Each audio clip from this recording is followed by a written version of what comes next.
네, 오늘 우리 가정의 달 5월 마지막 주일입니다. 그래서 오늘 이 주제는 한 가정이 겪었던 불행을 설명하고 또 그 가운데 나타났던 하나님의 은혜를 우리에게 보여주고 있는 이 성경의 룻기 본문 말씀으로 우리 한번 교훈을 한번 받아보기를 원합니다. 이 나옴이라고 하는 여자의 이야기인데, 이 룻은 그 며느리의 이름이죠.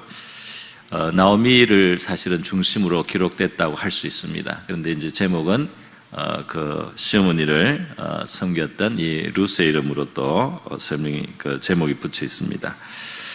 이 나오미의 가정, 나오미의 삶에 있었던 그 불행이 무엇이며 그것이 어떻게 극복되는지, 또 그 가정뿐 아니라 함께 하나님을 믿는 신앙의 공동체, 하나님을 믿는 백성들의 그 공동체 속에서 그것이 어떻게 이제 또 하나님의 자비를 경험하게 되느냐 하는 이야기가 나와 있습니다.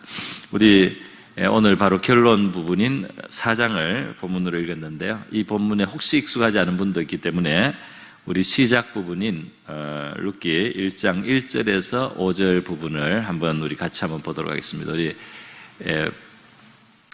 PPT 화면 나오고 있는데요. 저와 여러분이 한 절씩 교독하겠습니다. 사사들이 치리하던 때 그 땅에 흉년이더니라. 유다 베들레헴의 한 사람이 그의 아내와 두 아들을 데리고 모압 지방에 가서 거류하였는데, 그 사람의 이름은 엘리멜렉이요 그의 아내의 이름은 나오며 그의 두 아들의 이름은 말론과 기르니니 유다 베들레헴 에브라 사람들이더라. 그들이 모압 지방에 들어가서 거기 살더니, 나오미의 남편 엘리멜렉이 죽고 나오미와 그의 두 아들이 남았으며 그들은 모압 여자 중에서 그들의 아내를 맞이하였는데 하나의 이름은 오르바요 하나의 이름은 룻이더라. 그들이 거기에 거주한 지 10년쯤에 함께 읽겠습니다. 말론과 기르온 두 사람이 다 죽고 그 그 여인은 두 아들과 남편의 뒤에 남았더라. 아멘. 네, 오늘 보니까 나오미의 집에 남편 엘리멜렉이 기근 때문에 고향인 베들레헴을 떠나서 모압이라는 이웃에 있는 이방 나라로 이제 이민을 갔는데, 거기서 남편이 돌아가셨어요. 그리고 그 두 아들을 그곳에 있는 여인들과 이제 혼인을 하게 해서 결혼을 시켰는데, 아들, 딸 놓고 잘 살 줄 알았는데 그렇게 기대했었겠죠. 그런데 장가가는 이 아들들이 하나가 죽고 또 하나가 죽고 아들들마저 다 죽어버렸습니다. 그래서 나오미는 이방 나라에 살려고 갔다가 남편이 그곳에서 떠나가고 또 두 아들마저 결혼을 했지만은 곧 떠나가서 결국은 홀로 있는, 그리고 이방 며느리 2명이 있지만은 이제 혈육은 아니죠. 그 2명이 며느리 둘하고 이제 해서 이 과부 3사람이 있는 집이고만 되고 말았습니다. 우리가 생각할 때 정말로 불행한 일이 아닐 수 없습니다. 이런 것이야말로 정말 우리 상 사람들 흔히 말하는 것처럼 하나님이 버렸다, 하나님의 버림을 받은 것 같은 그런 삶이라고 할 수가 있겠습니다. 그런데 바로 이 룻기를 통해서 바로 이러한 불행을 겪은 그 나오미도 이것이 그의 인생의 끝이 아니라는 사실을 말씀하고 있습니다. 성경은 이런 예가 다른 곳에서도 있는데요. 욥기 같은 곳에 우리가 만날 수가 있죠. 많던 자식들을 정말 다 사고로 잃고, 그리고 또 많던 그 재물을 또 다 잃어버렸습니다. 정말 빈털터리가 되고 건강마저 잃었습니다. 머리 정수리에서부터 발바닥까지 그 몸에 종기가 나고 고통을 당해야 되는 이 질병을 앓는 욥의 그 모습은 비참하기 짝이 없었어요. 그래서 기왓장을 가지고, 깨어진 기왓장을 가지고 몸을 긁는데 피가 나서 피투성이가 됩니다. 욥이 평소에 인망이 있어서 사랑하던 친구들이 멀리서 듣고 와서 위로하려고 왔는데 욥의 그 비참한 모습을 보니까 입이 떨어지지가 않아서 7일 동안 아무 말도 못하고 옆에 그냥 앉아 있었습니다. 이런 비참한 자리에 떨어진 욥도 끝이 아니라고 성경은 말씀하고 있습니다. 할렐루야. 그 욥을 다시 일으키시는, 욥을 다시 살아나게 하시고 욥의 집안도 일으키시는 그런 하나님의 놀라운 역사를 우리는 성경에서 이제 보게 됩니다. 여러분, 가장 비참한 상황까지 가도 하나님이 없는 것이 아니고 또 선하신 하나님이 계시지 않는 것이 아니다는 것이죠.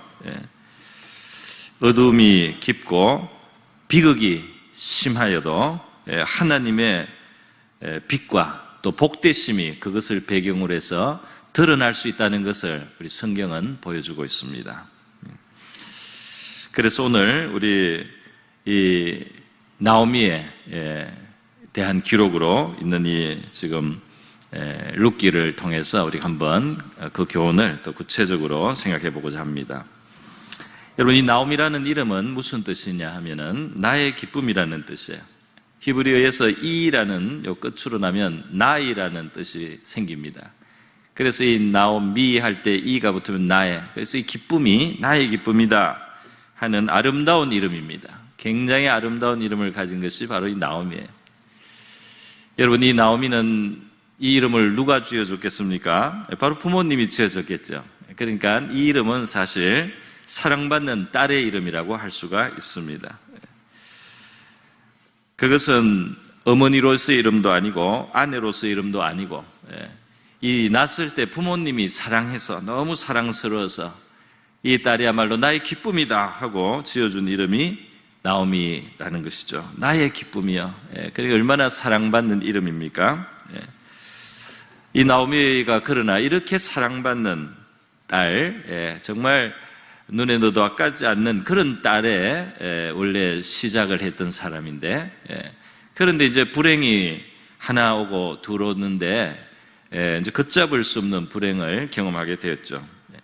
그래서 이 기근을 만나는 것은 뭐 다 모든 민족 전체가 받은 어려움이겠고, 그래서 이제 이 집은 이주하기를 결정을 해서 떠났는지 남편이 잃었을 때 얼마나 슬펐겠습니까? 이방에서. 그런데 이제 아들에게 소망을 두고 두 아들을 장가를 보냈는데 그 장가 보내서 이제 또 거기에서 아들, 딸 낳으면 얼마나 또 위로가 될까 하고 기대를 하면서 그렇게 지냈겠죠.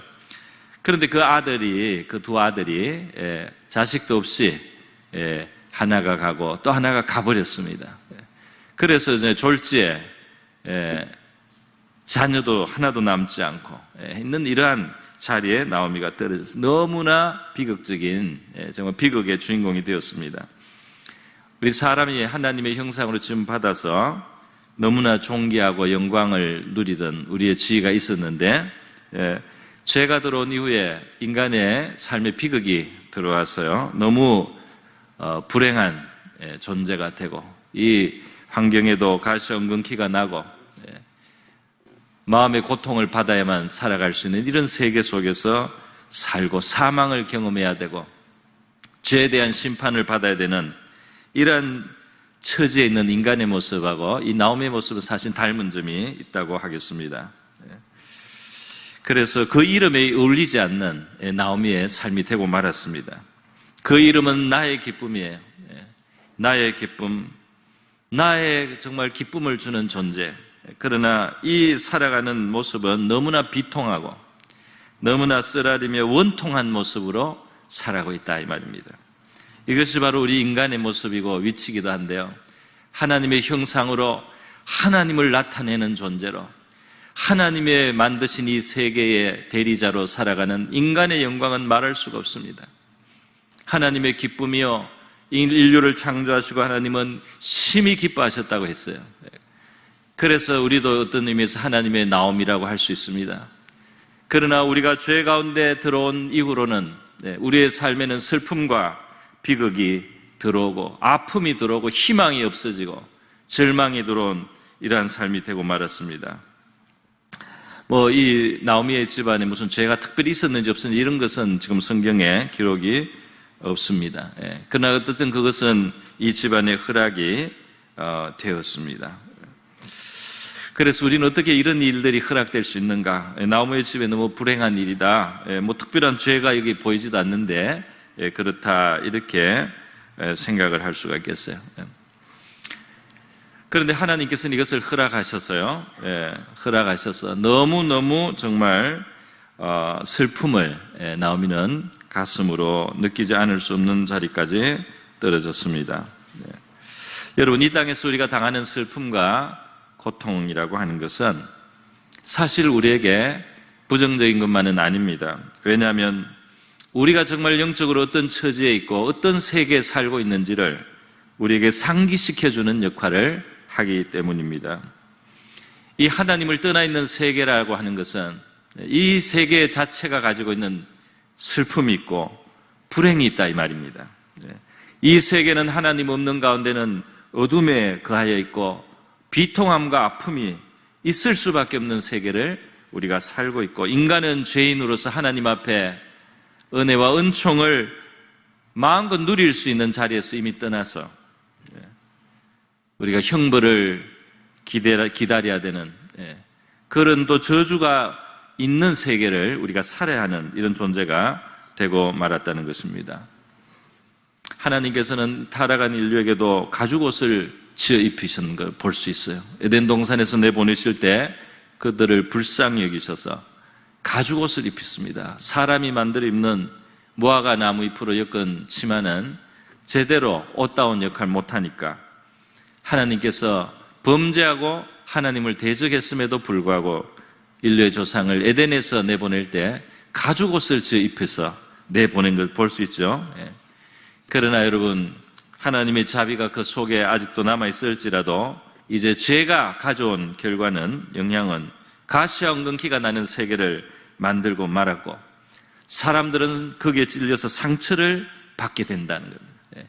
그리고 그 삶은 수고로운 삶이 되었습니다.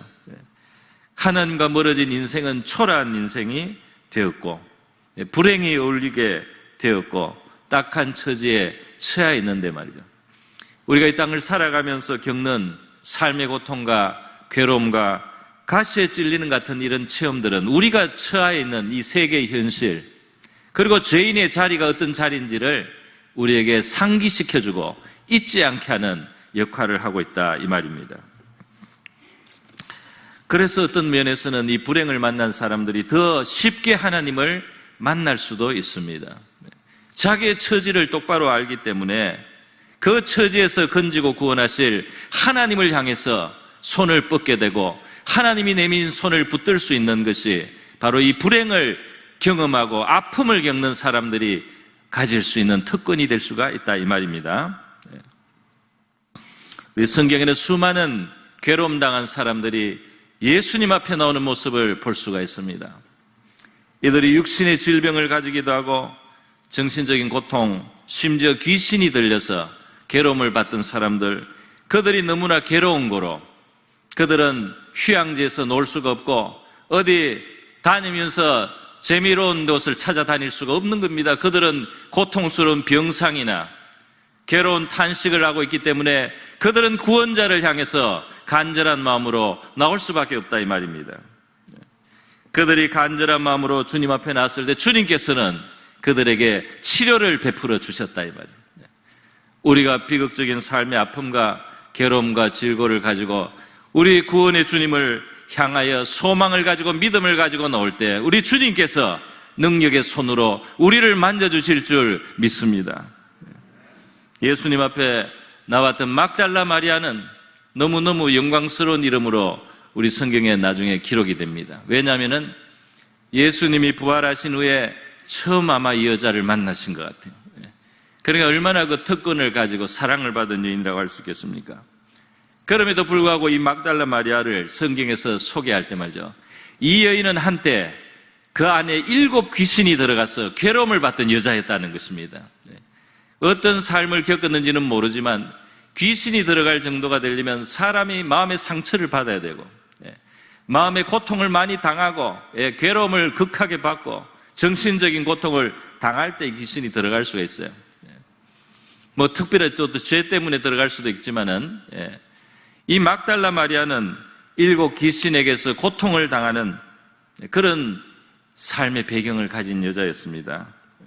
그런데 바로 이 여자에게서 예수님이 귀신을 쫓아내신 다음 이 여자가 정신이 들어오고 예수님을 섬기게 되고 예수님을 위해서 봉사하다가 예수님이 십자가에 달려 돌아가시는 슬픔을 잠시 맛보았지만은 바로 이 여자를 구원하시고 인류를 구원하시는 주님이 그 피 흘려서 값을 치르시고 부활하신 영광의 모습으로 나타나실 때 막달라 마리아를 그 새벽에 동산에서 만나 주셨던 것입니다. 그래서 이 불행했던 여인, 비극적인 인생의 배경을 가진 이 여자가 말이죠, 부활의 주님, 영생의 주님을 만나는 영광을 얻게 되었다 이 말입니다. 할렐루야. 여러분 가운데는 7 귀신에 걸려서 비참해진 것보다는 우리가 낫지 않을까 싶습니다. 대부분은 이보다는 나을 겁니다. 그러므로 그러므로 우리가 이러한 슬픔과 아픔이 우리의 삶 속에 있다고 할지라도 구원의 주님을 우리가 바라볼 수 있다는 것을 우리가 기억을 해야 되겠습니다. 욥 같은 사람은 정말 죄 없이 고난을 당한 것으로 아주 처음부터 잘 설명이 되어 있습니다. 욥기를 보면은. 그런데도 그 사람이 당한 그 고난은 인간이 당할 수 있는 어떤 최고의 고난의 수준의 그런 고난을 당한단 말이죠. 그것을 하나님이 허락하신 것에 대해서 우리는 정말 굉장한 의문을 가질 수밖에 없습니다. 그 욥이 왜 고난을 받게 됐느냐? 하늘나라에서 영적 세계에서 사탄이 하나님 앞에 욥을 고소하고 송사하면서 이 욥이 하나님을 경외하는 것은 하나님이 그를 축복하고 지켜주기 때문이다. 그렇기 때문에 욥을 시험할 수 있는 기회를 주는 것이 정당하다. 만약에 욥이 고난을 당하면 즉시 하나님을 비판하고 하나님을 욕할 그런 인간이다라고 욥을 송사를 하고 정죄를 할 때 하나님께서 아니다라고 그 시험할 수 있는 기회를 사탄에게 허락해 주셨다 이렇게 되어 있습니다. 그것이 하나의 설명이 될 수는 있습니다. 그럼에도 불구하고 아무리 그래도 그렇지 그 사람이 고난을 당해도 하나님을 저버리지 않을 것을 증명하기 위해서 하나님이 그처럼 심한 일을 당하게 할 수 있나, 이 질문은 여전히 남을 수가 있습니다. 그런데도 욥기에는 그 뒤따르는 질문에 대한 대답이 또 숨어 있습니다. 그것은 무엇이냐면은 하나님은 단순히 증명하기 위해서 욥에게 고난을 주신 것만이 아니고 이 고난을 통해서 더 큰 유익을 욥에게 주실 수 있기 때문에 욥에게 고난을 허락하신 것으로 나중에 설명이 된다 이 말입니다. 그것이 아주 명시적이진 않지만 나중에 욥의 고백 속에 들어있어요. 그것은 바로 욥이 하나님을 훨씬 더 잘 알고 훨씬 더 하나님을 가까이 아는 사람이 되므로 그의 영혼에 큰 유익이 일어났다는 것입니다. 할렐루야. 전에는 내가 하나님에 대해서 듣기만 하더니 이제는 내가 하나님을 눈으로 보는 것과 같습니다. 이 만왕의 왕이시고 만복의 복이시고 우리 사람의 모든 영생과 축복과 은혜의 원천이 되시는 이 하나님을 나는 이제 눈으로 보는 것처럼 알게 되었습니다. 나는 이제 흔들리지 않는 인간, 그 하나님에 대한 지식을 가졌습니다. 욥의 신앙의 고백이 나온다 이 말입니다. 여러분, 하나님이 침묵하시는 것 같을 때가 있습니다. 우리가 불행한 일을 당하는데, 어려움을 당하고 고통을 당하는데 하나님이 아무 일도 하지 않고 아무런 도움을 주지 않고 아무 손이 나타나지 않았어 말이야. 그 불행이 점점 깊어지고 마침내 끝이 나고 말이야. 사랑하는 남편이 떠나고 사랑하는 아들, 미래 희망이었던 아들들까지 떠나가는 이러한 일이 일어나는 것도 하나님이 그냥 두신단 말이죠. 그것이 성경에 나와 있어요. 그런데 하나님이 그것으로 끝이 나지 않는다 이 말입니다. 그것이 끝이 아니라고 말씀하고 있다 이 말입니다. 우리가 생각하는 것보다 하나님의 생각은 아마 더 깊고 우리가 생각할 수 있는 것보다 하나님의 생각은 더 높아서 우리가 요만하면 더 이상 안 된다 생각하는 그 선을 넘어선 고통이나 불행도 경험하게 하시고 허락하시고 또 우리가 이렇게 불행한 자리에서는 도저히 일어날 수 없다고 생각하는 바로 그런 자리에서 하나님이 너끈히 건져내시는 하나님을 성경이 보여주고 있다 이 말입니다. 바로 욥이 경험했고 이 나오미가 경험했고 나오미 같이 또 룻도 경험했다고 하겠습니다. 이것도 저와 여러분에게 하나님이 베푸시기를 원하시고 또 역사하실 수 있는 모습을 성경에 기록으로 주신 줄 믿습니다. 여러분 정말 이런 일들은 한두 가지가 아닙니다. 그래서 복음을 전하던 사람들 옥에 가서 맞기도 하고 심지어 스데반은 순교를 당하지만 하나님이 그 죽는 것을 막아주지는 않습니다. 죽도록 그냥 돌 맞아 죽는 도로 그냥 두시고 마서 그리고 어떤 다른 일들을 하시는 것을 볼 수가 있습니다. 여러분 하나님이 정말 도와주시지 않고 버린 것 같을 때 정말 버린 것입니까? 정말 하나님은 버리고 잊으신 것입니까? 그것이 아니라 하나님의 수준은 우리의 생각하는 이 수준, 이 레벨하고 차원이 다르기 때문에 우리가 그렇게 느낄 뿐이라는 것입니다. 그래서 우리의 가정 안에도 고통이 허락될 수 있고 상실의 아픔, 슬픔이 허락될 수 있다 이 말입니다.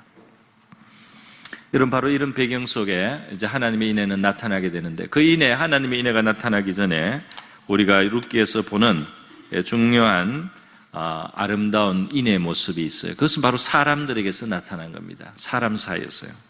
그것은 이 나오미와 며느리들 사이에서 특별히 이 며느리 룻에게서 또 나타난 인애라고 할 수가 있겠습니다.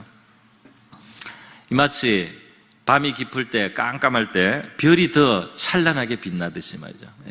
이 슬픔이 깊고 이 비극이 큰 그 가운데서 이 아름다운 인애가 나타나는 겁니다. 그 비극적인 상황 속에서 나오미가 며느리를 생각하고 며느리들이 또 나오미를 생각하고 그렇게 생각하여 주는 그 아름다운 인애의 별빛이 말이죠. 이 룻기에는 찬란하게 비추고 있다 이 말입니다. 낙원에서는 볼 수가 없는 일입니다.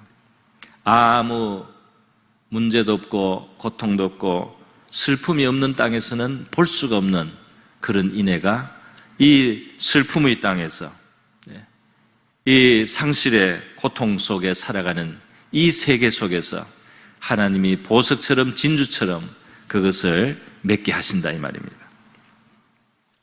그러므로 이 고난과 슬픔의 세계가 허락된 것은 분명히 하나님의 깊은 뜻이 있습니다. 바로 이러한 배경과 무대에서만 우리는 정말 숭고한 것을 보게 됩니다.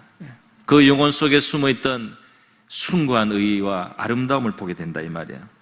인류가 타락한 세계에 지금 처해 있기 때문에 하나님의 아들이 몸을 입고 이 땅에 오셔서 죽기까지 피 흘리기까지 생명을 내놓으면서 인류를 위해서 희생함으로 이 창세기로 하나님 안에 감춰져 있던 하나님의 인애의 깊이가 하나님의 긍휼과 자비와 사랑의 깊이가 바로 타락한 인류라는 이 세계와 환경을 배경으로 해서 드러나게 되었습니다. 물론 이 타락 자체는 불행이고 슬픔이지만은 이 슬픔이 있고 불행이 있으니까 하나님의 그 깊은 사랑이 하나님의 놀라운 사랑이 드러나게 되었다 이 말입니다. 그래서 심오한 것들이 성취되고 이루어집니다. 또 나타나게 되는 것입니다. 고난과 시련을 통과한 성도들의 심령과 영혼이 빚어진 모습을 우리는 보게 되고 성경 그것을 증거하고 있어요. 진정한 겸손, 진정한 영혼의 아름다움을 가진 사람들은 연단과 고난의 용광로를 통과한 사람들입니다. 아픔을 알고 슬픔을 알고 하나님을 의지하고 순결한 믿음으로 연단을 받은 사람들에게서 보석처럼 빛나는 그런 믿음을 보고 그런 인격을 보게 되는 겁니다. 여러분, 이 하나님께서 바로 나오미에게 자비를 베푸시지는 않았지만은 하나님의 보이지 않는 섭리의 손은 말이죠. 그 모압 여인 며느리 룻을 통해서 먼저 나오미에게 경험이 된 거예요. 그것은 무엇입니까? 그 불행을 당한 집에서 말이죠. 이 나오미도 상당히 좀 선한 사람이에요. 보면은 왜냐하면 며느리들이 떠나지 않겠다고 하거든요. 그걸 보면은 이 나오미가 평소에 자비를 베풀었다, 며느리를 선대했다, 이거를 우리가 좀 알 수가 있습니다. 며느리들이 잘한 것만 있는 게 아니고 이 시어머니 나오미가 며느리들을 평소에 그래도 상당히 인격적으로 대해준 것 같아요. 그래서 이 두 아들을 잃고 나서 나오미가 며느리들한테 친정으로 가서 살 길을 찾으라, 이렇게 해도 이 며느리들이 안 가는 겁니다. 나는 고향으로 이제 돌아가야 되겠다, 너희들은 친정으로 가라. 이래도 이 며느리들이 나오미에게 어머니, 우리가 어떻게 어머니를 떠나겠습니까? 이러면서 안 떠나는 거예요.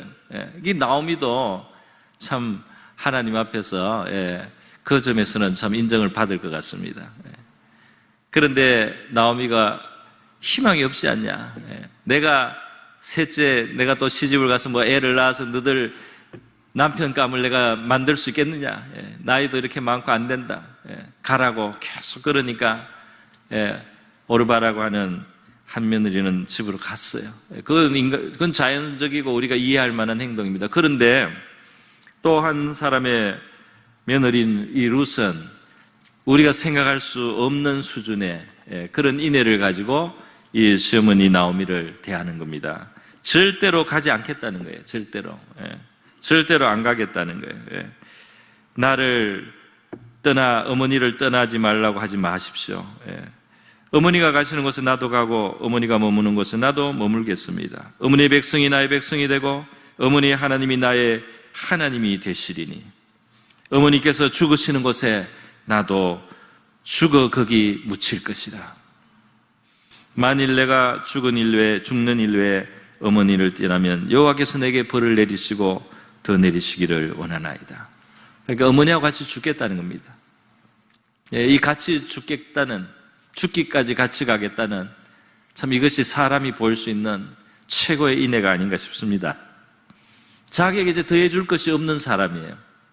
우리 인생들은 나에게 유익이 될 만한 사람한테는 잘하고 친절히 하고 가까이 하지만은 나에게 유익이 안 되는 사람은 가차없이 버리기도 하고 무시하기도 하고 업신여기도 하는, 이렇게 얕은 그리고 정말 이기적인 그런 우리 인생의 모습들이 많지 않습니까? 나에게 더 이상 아무 도움을 줄 수 없는 사람에게 내가 어떻게 대하며 내가 어떻게 그 사람을 상대하는지를 우리가 한번 생각해 볼 수 있기를 바랍니다. 나에게 도움이 되는 사람에게만 깍듯하고 친절하고 말이죠. 나에게 도움이 안 될 사람들은 그렇게 멀리할 때 이것이 정말 인애라고 할 수 있겠나 말이죠. 오늘 이 나오미는 자기에게는 아무 도움이 될 수 없는 이 룻은 말이죠. 도움이 될 수 없는 이 나오미를 가면은 자기가 봉사를 하고 섬겨야 되지 않습니까? 이 봉양을 해야 돼요. 자기 인생은 없어집니다. 그럼에도 불구하고 그 나오미의 처지를 긍휼히 여기고 자기의 삶을 그냥 바치기로 했어요. 그래서 어머니하고 같이 죽기로 하고 가면은 이제 뭐 남편이 있습니까? 뭐가 있습니까? 그 어려운 일을 해가면서 이 시어머니를 봉양하고 살아야 되는데 그 길을 선택했는데 이거 참 놀라운 일입니다. 이건 정말 하나님의 섭리가 아닐 수 없어요. 하나님의 섭리가 바로 나타나서 눈에 띄게 보이지는 않았지만은 나오미에게 이와 같은 며느리가 있어서 나오미에게 인애를 베풀려고 끝까지 이렇게 따라붙는 이 며느리가 있었다는 이 사실은 나오미 자체가 평소에 살았던 그 어떤 덕의 결과일 수도 있겠지만은 그런 면도 있겠지만은 이 불행에 떨어진 이 나오미를 향하신 하나님의 자비가 말이야 이 룻을 통해서 나타난 것인 줄 믿습니다. 물론 이 며느리 룻도 뭐 대단한 능력이 있는 것도 아니고 뭐 나오미의 일생을 지금 바꿔서 인생을 완전히 펴게 만들 수 있는 그런 능력이 있는 사람은 아니지만은 그러나 아무것도 없는 이 모압 여인 룻, 자기도 과부가 되어서 젊어서 과부가 된 어쩌면은 시어머니 나오미보다 더 불행한 여자라고도 할 수 있어요. 자식도 하나 없잖아요. 낳지 못하고. 그러니 이 룻이 말이죠. 이 나오미를 끝까지 섬기겠다고 하는 바로 여기에 바로 이 룻의 마음을 통해서 하나님은 이 나오미를 위로하고 있다. 이렇게 우리는 생각해 볼 수 있습니다. 그런 사람을 옆에 그래도 주셨다 이 말입니다. 그래서 뜻밖의 힘은 없지만은 이 나오미를 위로할 수 있는 사람, 나오미를 사랑해주는 사람을 하나님이 나오미 옆에 주셨어요. 그 자비가 이미 나타나고 있다 이 말이에요. 그 받는 나오미가 막 기쁘고 막 이런 건 아니지만은 그래도 마음속에 위로는 되었으리라고 생각합니다. 이렇게 해서 두 사람은 이제 돌아오게 됩니다. 그래도 이제 다시 이스라엘 땅 베들레헴에 다시 이제 농사가 되고 이제 기근은 끝났고 그런다고 이제 다시 돌아오게 된 거죠. 이제 돌아오는 모습에서 이제 이 사람들이 더 잘 살아보려고 나갔던 이 나오미의 집안이 이렇게 남편이 돌아가시고 두 아들도 세상 떠나고 이방 며느리 하나 데리고 돌아온 이 나오미를 본 그 동네 사람들은 어떤 생각을 했겠습니까? 그 동네에 돌아와서 그 옛날 이웃들을 만나는 이 나오미의 심정은 어떻겠습니까? 그죠? 그것이 1장 19절부터 21절에 있는데 우리가 한번 이것을 보도록 하겠습니다. 이 본문을 우리 같이 한번 읽어보겠습니다. 시작. 이에 그 두 사람이 베들레헴까지 갔더라. 베들레헴에 이를 때 온 성읍이 그들로 말미암아 떠들며 이르기를 이가 나오미가 아니나 하는지라. 나오미가 그들에게 이르되 나를 나오미라 부르지 말고 나를 마라라. 선능자가 나를 심히 괴롭게 하셨음이니라. 내가 풍족하게 나갔더니 여호와께서 내게 비어 돌아오게 하셨느니라. 여호와께서 나를 징벌하셨고 전능자가 나를 괴롭게 하셨거늘 너희가 어찌 나를 나오미라 부르느냐. 아멘. 그래서 이 아름다운 이름 나의 기쁨 나오미는 이런 불행을 당하고 나니까 너무 그 이름 자체가 부끄러워요.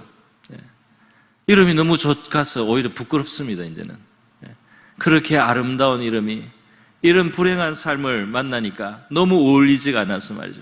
그 이름 가지고 있는 게 부끄러워서 견딜 수가 없어. 이름을 바꿔요. 사람들이 막 슬퍼하고 동정합니다. 내 이름은 이제는 마라라고 해라. 이 마라는 괴로움, 쓴맛이라는 뜻입니다. 그래서 괴로움이라고 부르시오. 하지만은 이름은 나오미로 남죠. 그 이름이 어디 가겠습니까? 그 심정을 그렇게 표현한 겁니다. 나를 차라리 마라라고 하는 게 내 마음이 편하겠다. 여러분, 그런데 이 나오미의 이름이 버려지지 않고 말이죠. 나중에 그 이름 그대로 다시 한번 나의 기쁨이라고 할 수 있는 아름다운 이름이 회복되는 줄 믿습니다. 우리가 룻기 끝에서 이제 본 겁니다.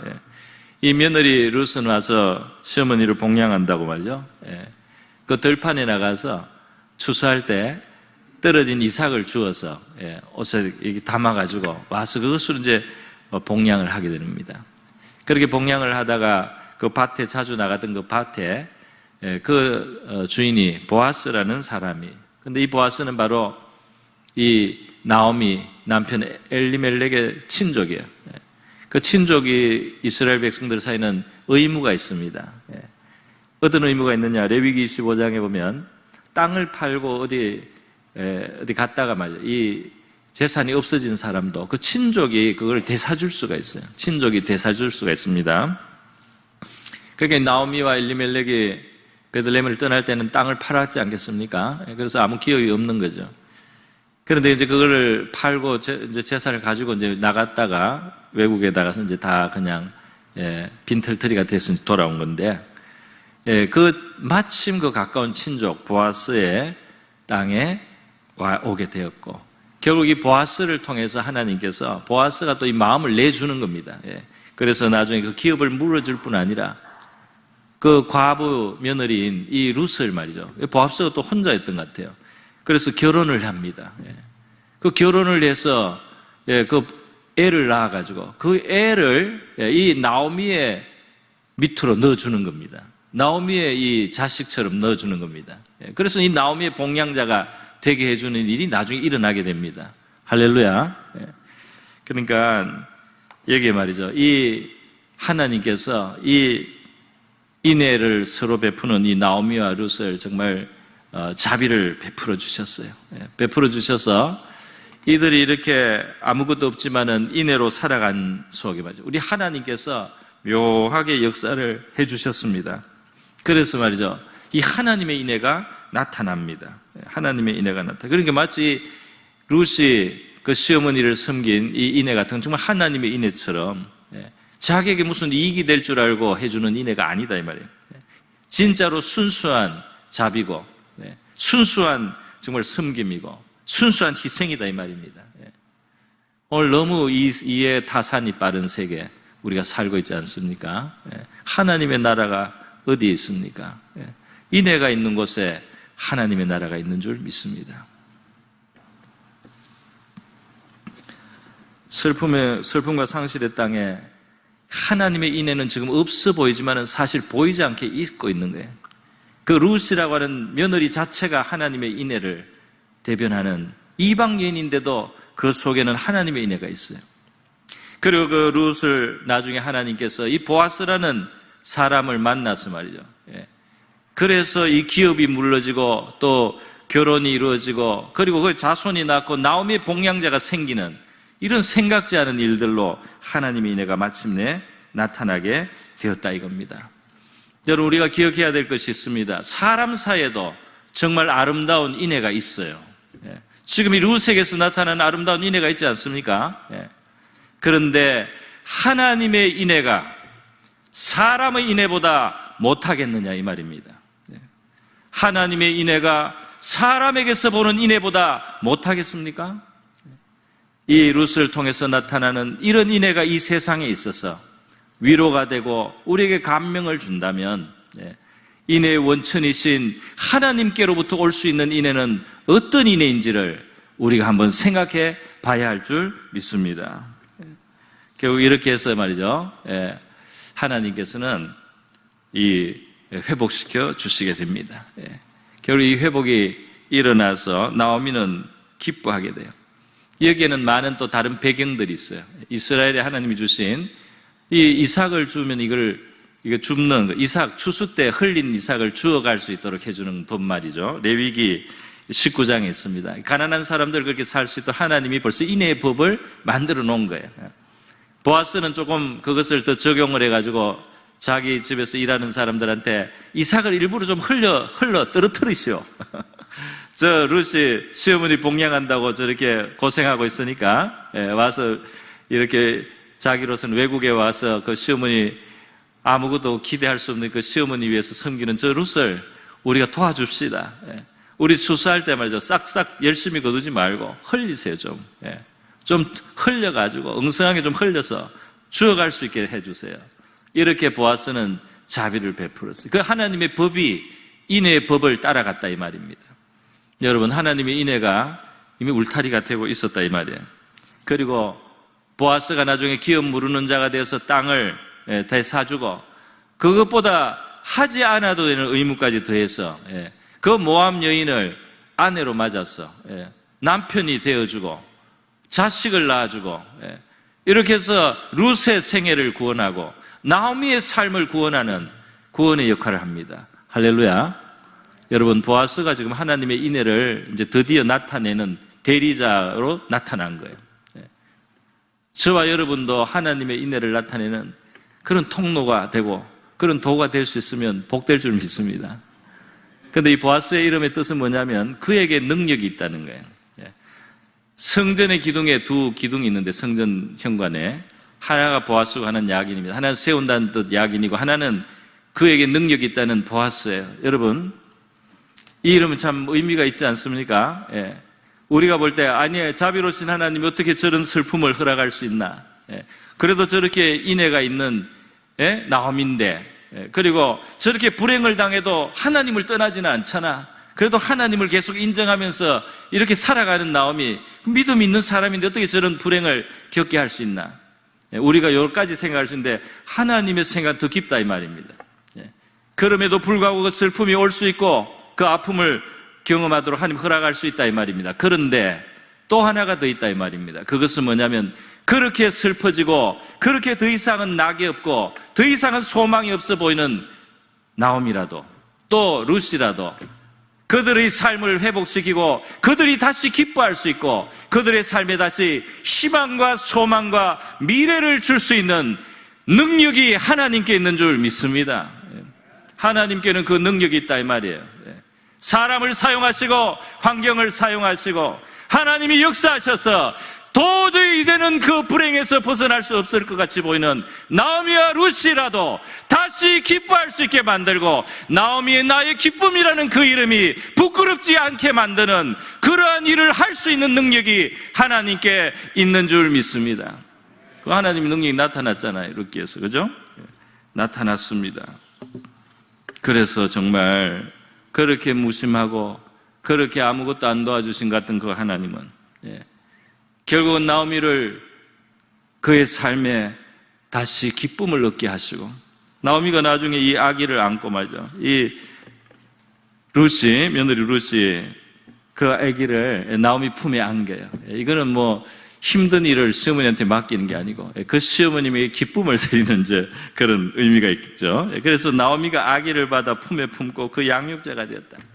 이웃 여인들도 기뻐하고 그 섬긴다. 그 나중에 나오미는 이제 이 늦게 며느리를 통해서 얻은 이 아들을 이제 삼은 셈이죠. 그 오벳이라고 하는, 이 오베드가 섬겨준다는 말입니다. 이제 이 나오미는 자기를 봉양할 봉양자를 얻었다 말이죠. 너 생명의 회복자며 노년의 봉양자라. 그래서 이 슬픔의 여인 나오미는 너를 사랑하는 7 아들보다 귀한 며느리가 낳은 그 봉양자를 얻게 되었습니다. 그래 하나님께서 이와 같이 자비를 베풀어 주시고, 이제 그 태어난 오벳은 말이요, 이제 족보가 뒤에 나오지 않습니까? 그 이름은 오벳이라 했는데 그의 아버지인 다윗의 아버지인 이새의 아버지더라, 이렇게 되어 있습니다. 다시 말해서 오벳이 이새를 낳고 이새는 다윗을 낳았어. 나중에 왕이 나옵니다. 할렐루야. 왕이 나오는 정도가 아니고 이 다윗의 후손에서는 온 인류의 구원자이신 그리스도의 집안이 나오는 것입니다. 그렇게 해서 하나님은 엄청난 그런 영광을 이 가문에 주셨어요. 나오미의 이름이 하늘나라에 기록되고 온 세계 지금 우리가 알게 된 이름이 되었습니다. 여러분, 하나님의 인애는 그치지 않는 인애인 것을 기억하시기를 바랍니다. 우리 생각보다 더 크시고 깊으신 하나님은 우리가 어떻게 우리의 한계로서는 너무 지나치다고 생각될 수 있는 슬픔을 우리의 삶에 허락하실 수도 있는 것 같아요. 그러나 하나님께는 거기에서 우리를 건지실 수 있고 거기에서 우리의 기쁨을 회복할 수 있는 능력도 계신 줄 믿습니다. 바로 보아스로 나타난 우리 하나님의 인애가 저와 여러분의 삶 속에 있을 것을 기대하시고, 여러분이 하나님께 소망을 두실 수 있기를 주님의 이름으로 축원드립니다. 다 같이 기도하겠습니다.